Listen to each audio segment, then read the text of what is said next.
Olá pessoal, meu nome é Maxwell Dias. Eu estou aqui para ajudar vocês nesse terceiro módulo em que nós trataremos um pouco sobre a temática da vítima, tanto a respeito da justiça tradicional, do processo penal tradicional, quanto para o processo penal com viés mais restaurativo, com enfoque mais restaurativo.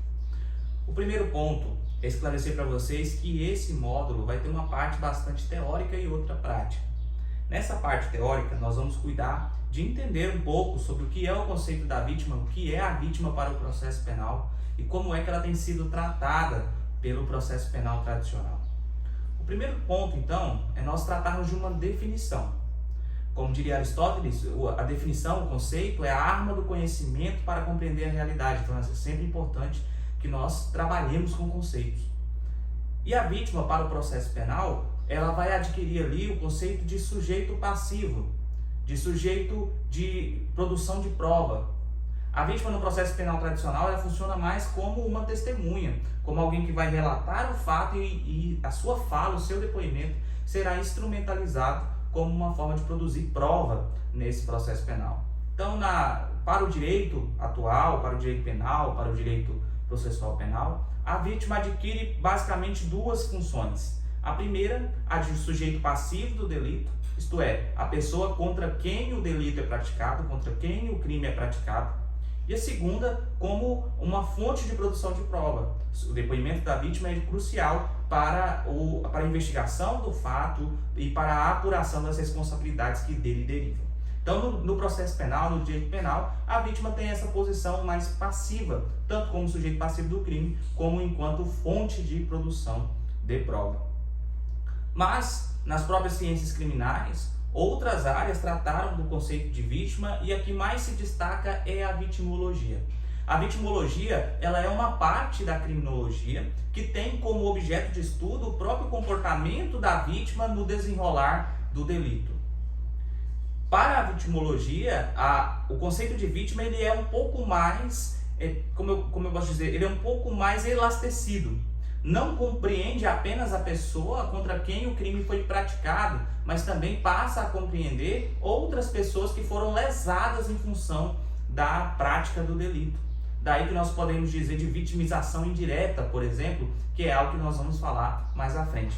Então, para a criminologia e na vertente da vitimologia mais radical, nós vamos ter incluídos aí no conceito de vítima não só a pessoa que é vítima do crime, mas também aquelas pessoas que são vítimas de infortúnios da vida, exemplo de acidentes, catástrofes naturais e outras equivalentes.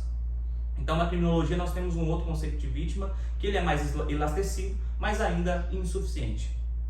Na normativa internacional nós também encontramos conceitos de vítimas mais diferentes do que esses que eu falei para vocês.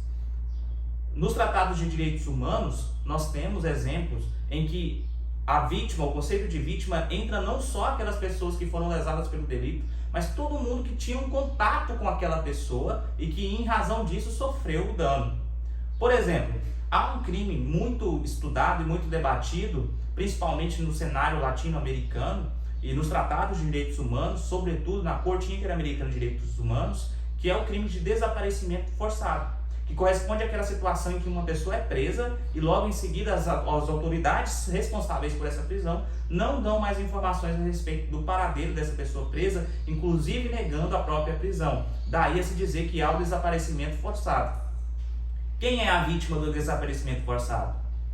Numa concepção meramente clássica do direito penal e do processo penal, poderíamos dizer que a vítima do desaparecimento forçado é somente a pessoa que foi presa e depois foi desaparecida. Contudo, para os tratados de direitos humanos, inclusive o Tratado Internacional contra o Desaparecimento Forçado, vítima vai ser também os familiares, as pessoas que ali sofreram os danos de não ter mais notícias a respeito do seu familiar desaparecido. Então, o conceito de vítima, para os tratados internacionais, ele é mais elastecido do que nós temos no processo penal. Quando nós adentramos a justiça restaurativa, nós temos uma outra concepção a respeito da vítima. É uma concepção mais abrangente, que vai identificar, enquanto vítima, não só o sujeito passivo do delito, vai identificar os familiares e vai incluir também a comunidade afetada. Porque quando um crime ocorre, não somente a vítima é lesada, a própria comunidade é lesada. os próprios laços de solidariedade que mantêm a sociedade de pé são lesados. Portanto, em um processo penal que se pretenda efetivo e restaurativo, é essencial que haja participação não só do ofensor enquanto protagonista, mas também da própria vítima enquanto protagonista e da comunidade em que eles estão inseridos, como uma maneira de auxiliar a resolução do conflito, resolvendo não só a lide jurídica, mas também a lide sociológica.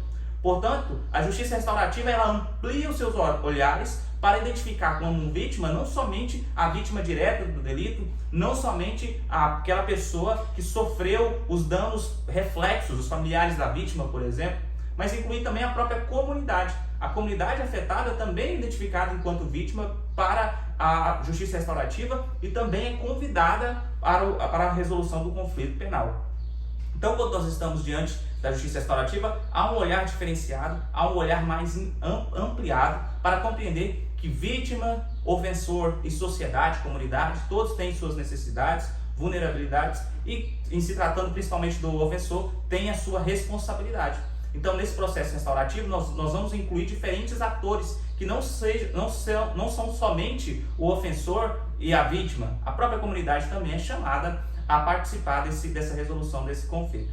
Portanto, pessoal, esse é o conceito de vítima. Eu trouxe algumas visões para vocês e logo no nosso próximo vídeo nós vamos tratar sobre as diferentes fases pelos quais a vítima passou durante a história do processo penal e que representam muito em termos de tratamento que a ela é dada no nosso processo penal atual. Então espero vocês no próximo vídeo.